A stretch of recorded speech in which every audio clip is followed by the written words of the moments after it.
Episode की शुरुआत में सभी खाना खा रहे होते हैं, जहां सांगजी देखती है कि दुआन उसके नूडल्स से चिकन अलग कर रहा है क्योंकि उसे चिकन से एलर्जी थी। ये देख के वो बहुत ही खुश हो जाती है। अब खाना खाने के बाद सभी वहां से जा रहे होते हैं, तभी सांगियान को कुछ काम याद आ जाता है, तो वो सांगजी को अपने दोस्तों के साथ रहने को बोल के वहां से चला जाता है। उसके जाने के बाद फिर सांगजी को क्लॉ मशीन गेम खेलने बोलता है क्योंकि वो पहले हार गई थी। तो उसके कहने पे सांगजी गेम खेलने लगती है, लेकिन पिछले बार की तरह इस बार भी वो हार जाती है, जो देख के दुआन उसकी हेल्प करने के लिए आता है और पहले ही गेम में एक व्हाइट टेडी बियर जीत जाता है, जो देख के सांगजी बहुत ही ज्यादा खुश हो जाती है और दुआन उससे कहता है कि अब छोटी बच्ची की तरह रोना नहीं, जिससे सांगजी और भी स्माइल करने लगती है। अब यही से हमें पास्ट का सीन दिखाया जाता है, जहाँ टीचर से मिलने के बाद सांगजी दुआन को कैंडी दे के थैंक्स कहती है, जिस पर दुआन कहता है कि मैं अब तुम्हें घर तक लेक्चर दूंगा। सांगजी कहती है मेरा भाई होता तो ऐसा नहीं करता। ये सुन के दुआन उसके भाई को कॉल करके पूछने लगता है, लेकिन सांगजी उसे कॉल करने से मना करती है, तो दुआन उसे डांटने लग जाता है और कहता है तुम्हारी वजह से आज मेरे कितने काम रुक गए, जो सुन के सांगजी रोना शुरू कर देती है। तो दुआन उसे चुप कराने के लिए बोलता है ठीक है, मैं ये बात किसी को नहीं बताऊंगा। फिर वो उसे अपने साथ लेके उसके घर तक छोड़ने जाता है, जहाँ रास्ते में सांगजी उससे प्रॉमिस मांगती है कि वो ये बात किसी को भी नहीं बताएगा। तो दुआन भी उसे प्रॉमिस करने के लिए बोलता है कि आज के बाद तुम स्कूल में कोई भी शरारत नहीं करोगी और अपने पढ़ाई पे ध्यान दोगी।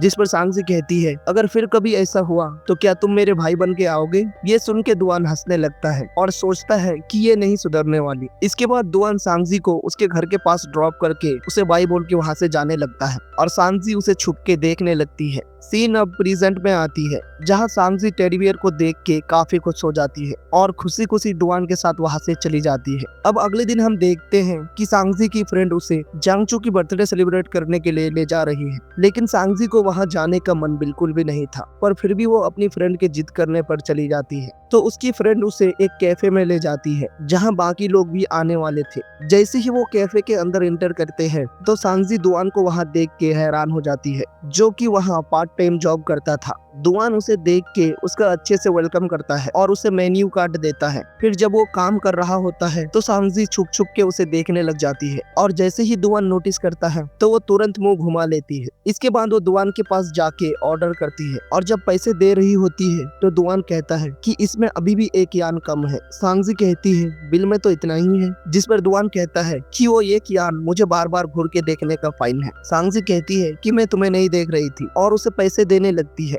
लेकिन दुआन पैसे लेने से मना करता है और कहता है कि ये मेरे तरफ से ट्रीट समझ लो। इसके बाद वो उन्हें उनका ऑर्डर लाके देता है। तभी उसका बॉस आके दुआन से कहता है कि वो बस 15 दिन की सैलरी ही एडवांस में दे पाएगा। ये देख के सांगजी सोचने लगती है कि जरूर दुआन को पैसे की जरूरत है। उतने में जेंगचू भी अपने फ्रेंड्स के साथ वहाँ आ जाता है और दुआन को देख के सांगजी से कहता है तुम्हारा भाई यहाँ काम क्यों कर रहा है, तुम लोग तो बहुत ही अमीर हो। और सांगजी उसे अपने काम से काम रखने के लिए कहती है, तो जेंगचू उन्हें वहाँ से चलने के लिए कहता है। इसीलिए सांगजी जल्दी जल्दी खाने लगती है और तभी दुआन उसके पास आके उसे बोलता है तुम अपनी दोस्तों के साथ सही से रहना और रात होने से पहले ही घर चली जाना। इसीलिए सांगजी भी उनके साथ चली जाती है, पर वो कुछ काम से वापस कैफे में आ जाती है और दुआन से कहती है क्या तुम्हें पैसों की जरूरत है, और अगर ऐसा है तो तुम्हें हमारे खाने के पैसे नहीं देने चाहिए थे। जो सुन के वो हंसने लगता है और कहता है तुम्हारे लिए इतना तो कर ही सकता हूँ। तो ये सुन के सांगजी वहाँ से चली जाती है, लेकिन वो जाते हुए खाने के पैसे टेबल पे ही रख के चली जाती है, जो देख के दुआन मुस्कुराने लगता है।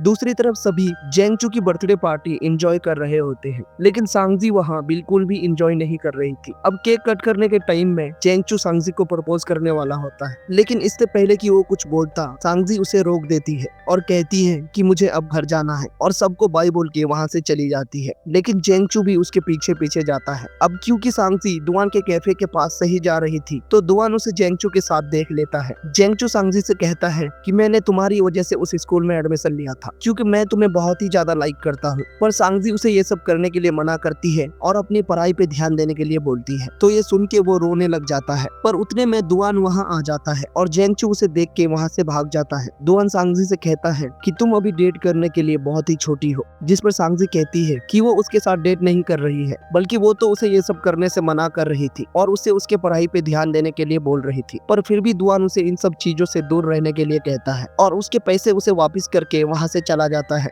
अब अगले दिन सांगजी अपने स्कूल में होती है, पर उसकी फ्रेंड उसके साथ बात नहीं कर रही थी। तभी टीचर आके सभी को स्पोर्ट डे के लिए अपना अपना नाम रजिस्टर करने के लिए बोलता है। टीचर सांगजी को हाई जंप के लिए पार्टिसिपेट करने के लिए बोलता है, लेकिन सांगजी बहाने बनाने लगती है कि उसके घुटनों पे दर्द है, पर फिर भी उसका टीचर उसका नाम हाई जंप के लिए रजिस्टर करा देता है। अब अगले दिन सीधा हमें स्पोर्ट डे का सीन दिखाया जाता है। हम देखते हैं कि सांगजी जब अपना नाम रजिस्टर कराने जाती है तो उसका भाई सांगह्यान उसे देखते ही डिस्क्वालीफाई कर देता है और कहता है कि तुम्हारी हाइट अभी बहुत ही कम है। तो सांगजी उसे लिस्ट पे अपना नाम दिखाने लगती है, जो देख के वो बहुत ही ज्यादा हंसने लगता है, जिससे दुआन की नींद खुल जाती है। तो वो सांगजी को देख के उसके जर्सी की तारीफ करता है और सांगह्यान उसे लिटिल डिमन कह के विश करता है, जो सुन के वो अपना चेहरा छुपाते हुए वहाँ से चली जाती है। इसके बाद हाई जंप की अनाउंसमेंट होती है, तो सभी पार्टिसिपेंट वहाँ आ जाते हैं और सभी स्टूडेंट के परफॉर्मेंस के बाद सांगजी की बारी आती है, जिसे देखने के लिए दुआन और उसका भाई भी आता है। फिर जब वो जंप करने के लिए जाती है तो बीच रास्ते में ही रुक जाती है और दूसरी बार ट्राई करती है, लेकिन इस बार भी वो फेल हो जाती है। इसके बाद उसके पास आखिरी चांस बचता है, तो इस बार वो जंप करने के लिए अपनी पूरी पावर लगा देती है, लेकिन इस बार वो बार को ही अपने साथ लेके नीचे गिर जाती है, जिस वजह से उसके घुटनों पे चोट लग जाती है और टीचर आके यान को उसे मेडिकल कैंप पे ले जाने बोलता है। तो सांगह्यान उसे अपने पीठ पर उठा लेता है, जो देख के टीचर हैरान हो जाता है, क्योंकि उनके लिए तो उसका भाई दुआन था। इससे पहले कि वो कुछ बोलता, सांगजी उसका मुंह बंद कर देती है और टीचर से कहती है कि ये उसका डैड है, जो सुन के दुआन हंसने लगता है और सांगह्यान उसे ले जाते हुए उसके साथ लड़ना शुरू कर देता है, जो देख के दुआन सांगजी को अपने पीठ पर चढ़ा लेता है और कैंप में लाके उसे फर्स्ट एड देने लगता है, जहाँ सांगजी उसे बड़े प्यार से देखने लगती है। उतने में सांगह्यान भी पानी लेके आ जाता है और उसे पीने के लिए देता है। फिर वो सांगजी को अपने पीठ पे चढ़ने के लिए बोलता है ताकि उसे हॉस्पिटल ले जाए, जो सुन के दुआन उसे देखने लग जाता है और सोचने लगता है कि ये जितना अपनी बहन से लड़ता है उससे कहीं ज्यादा उससे प्यार भी करता है। फिर वो सांगजी को उठा के उसके पीठ पर चढ़ा देता है। तभी वो देखता है कि और एक लड़की को चोट लगी है, तो वो उसकी हेल्प करने के लिए चला जाता है, जो देख के सांगजी अपने भाई को रोकने के लिए कहती है और देखती है कि दुआन उस लड़की की भी वैसे ही हेल्प कर रहा है जैसे उसने उसका किया था। तो इस बात से वो काफी उदास हो जाती है और यही से इस एपिसोड की एंडिंग हो जाती है।